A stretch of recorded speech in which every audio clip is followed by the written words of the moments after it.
शोइबा बेले पानी पिउछंती कि देखंतु शीघ्र आपणक सह होई पारे एमिति शोइला पूर्वरु पानी पीले होई पारे अनेक समस्या। बंधुगण आपण शोइबा पूर्वरु पानी पिउछंती कि शोइला पूर्वरु पानी पीले होई पारे अनेक समस्या। किछि लोक थांती जो माने शोइला पूर्वरु कि शोइकी उठिकी पानी पीबा ठीक ताहा बुझी पारंती नाही। प्रकृत रे सठिक तथ्य न जानी एपरि कले दुनिया रे आपणको नानादी असुविधा पड़िबाकू हेबो। तेणु पानी पीवा पूर्वरु आपण जानिछंती कि पानी पीबा भलो हेउथबा बेले अनिद्रा बा निद्राहीनतार कारण भी बनी पारे। तेणु चलंतु नजर पकाइबा एक स्वतंत्र रिपोर्ट उपरे। राति रे पानी पीवाटा केते दूर भलो बा खराब। राति रे पानी पीवा द्वारा अधिक थर हमको परिस्रा लागि पारे।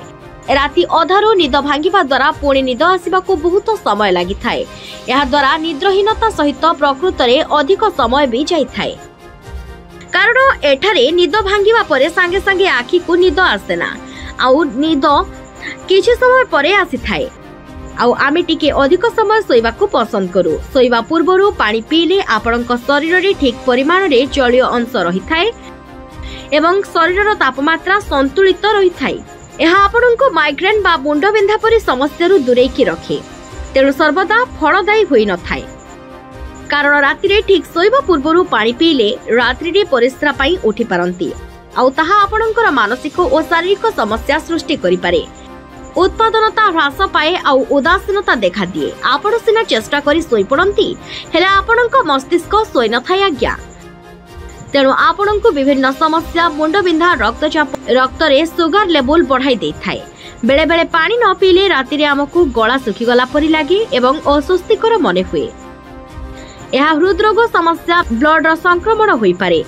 ब्लड रो समस्या बा ब्लड रो संक्रमण होई पारे। तेणु पानी केते बेले आउ सोइबार केते समय पूर्वरु पीबा उचित चलंतु जानिबा।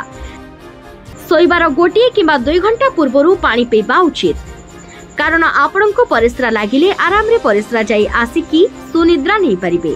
खाइबार आधा घंटा परे एवं सोइबार आधा घंटे पूर्वरु पानी पीले आपणकर निद्राहीनता शरीर शुष्कता माइग्रेन समस्या संतुलन शरीर रे संतुलित तापमात्रा आदि समस्या मुक्ति मिली थाए।